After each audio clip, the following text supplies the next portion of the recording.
안녕하세요. 던지는 바이블 14번째 시간입니다. 하나님의 절대 주권에 대한 이야기를 던져보려고 합니다. 절대 주권에 대한 이해가 없으면 하나님을 알아가는 게 어렵습니다.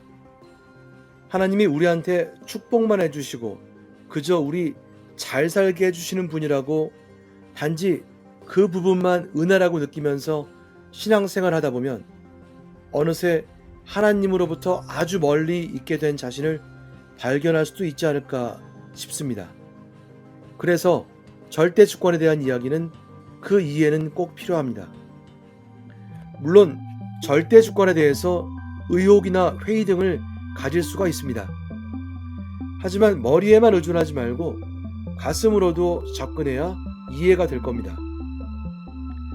절대 주권은 우리 인간의 작은 뇌로 파악할 수 있는 그런 분야가 아닌 것 같으니까요.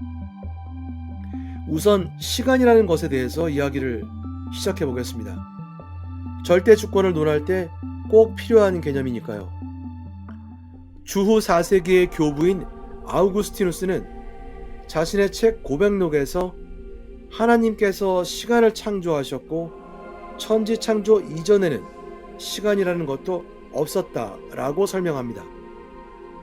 그래서 우리 인간만 시간 속에 존재하고 하나님은 시간 속에 살지 않으신다고 하죠.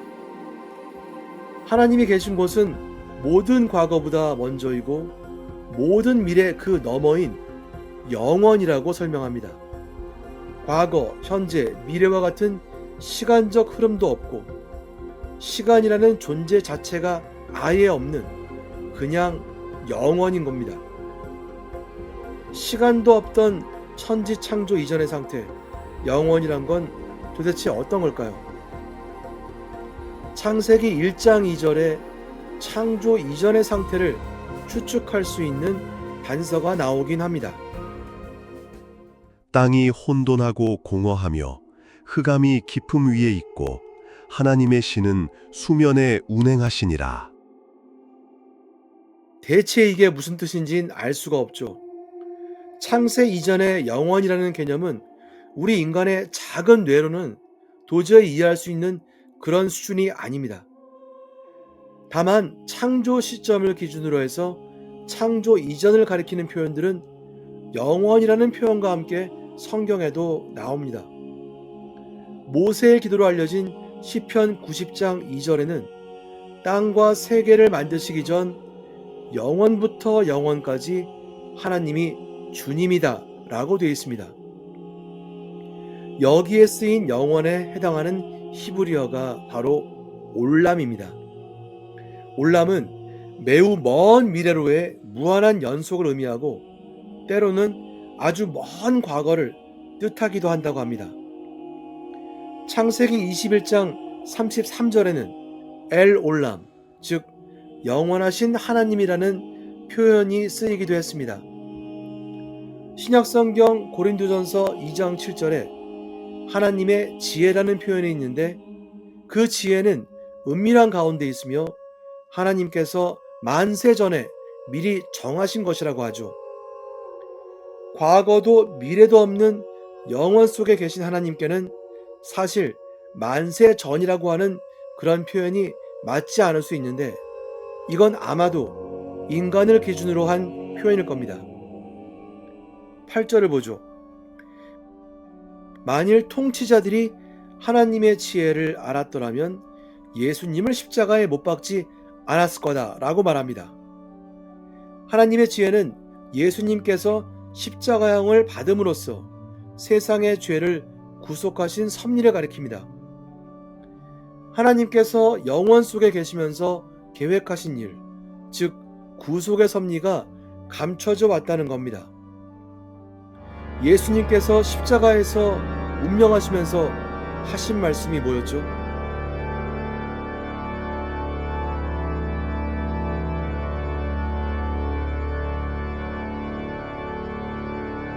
영원에서 계획하신 일을 이제 다 이루셨다 그런 뜻입니다. 에베소서 3장 9절도 보시죠. 영원부터 만물을 창조하신 하나님 속에 감추었던 비밀의 경륜이 어떠한 것을 드러내게 하려 하심이라. 10절에서도 하나님의 각종 지혜라는 표현이 쓰였습니다. 16세기 개신교 사상가인 칼뱅은 바로 이렇게 하나님께서 당신의 지혜로 계획하신 일들을 작정이라고 표현했습니다. 작정은 하나님께서 영원에서 만드셨고 세상 모든 피조물에게 적용하시는 그분의 계획과 의지입니다. 작정, 즉 계획을 통해서 하나님께서 펼쳐 보이시는 것이 그게 바로 절대 주권입니다. 세상 만사 중에 단 하나도 빠짐없이 모든 것이 영원 속에 계신 하나님께서 계획하신 그대로 실행되고 있다는 겁니다. 하나님은 시간이 없는 영원 속에서 작정을 하셨지만 그 작정이 실행되는 곳은 하나님께서 창조하신 시간 속 인간의 세상입니다. 하나님께서 영원 속에서 짠 계획이 인간의 기준으로 창세 이전부터 있었다고 표현된 구절은 또 있습니다. 요한복음 17장, 유대 관원들에게 체포되기 직전에 예수님께서 하신 기도문 속에는 창세 전이라는 표현이 2번이나 나옵니다. 5절에선 예수님께서 창세 전부터 아버지 하나님과 하나였다고 말씀하셨고 24절에서는 예수님의 구속이 창세 전부터 영원히 계획, 즉 작정돼 왔음을 나타내죠. 이 5절과 24절은 앞서 요한복음 1장 2절에서 사도 요한이 한 일종의 선언, 말씀, 즉 로고스이신 예수께서 태초에 하나님과 함께 계셨다는 걸 예수님의 당신의 말씀을 통해서 증거하고 있는 겁니다. 우리가 기도할 때 하나님 뜻대로, 주님 뜻대로 라고 말하는 표현도 바로 하나님의 절대 주권에 대한 믿음을 뜻하는 겁니다. 우리들의 범사 모두가 우리 시간 기준으로는 창세 전, 하나님의 기준으로는 영원 속에서 마련하신 당신의 뜻에 따라 이루어지길 믿는 거죠. 사람의 아들 예수께서도 체포와 십자가 처형을 앞두고 같은 기도를 하셨습니다. 아버지여, 만일 아버지의 뜻이어든 이 잔을 내게서 옮기시옵소서. 그러나 내 원대로 마옵시고 아버지의 원대로 되기를 원하나이다. 하나님의 절대 주권 다음 시간에 이어서 던져보겠습니다.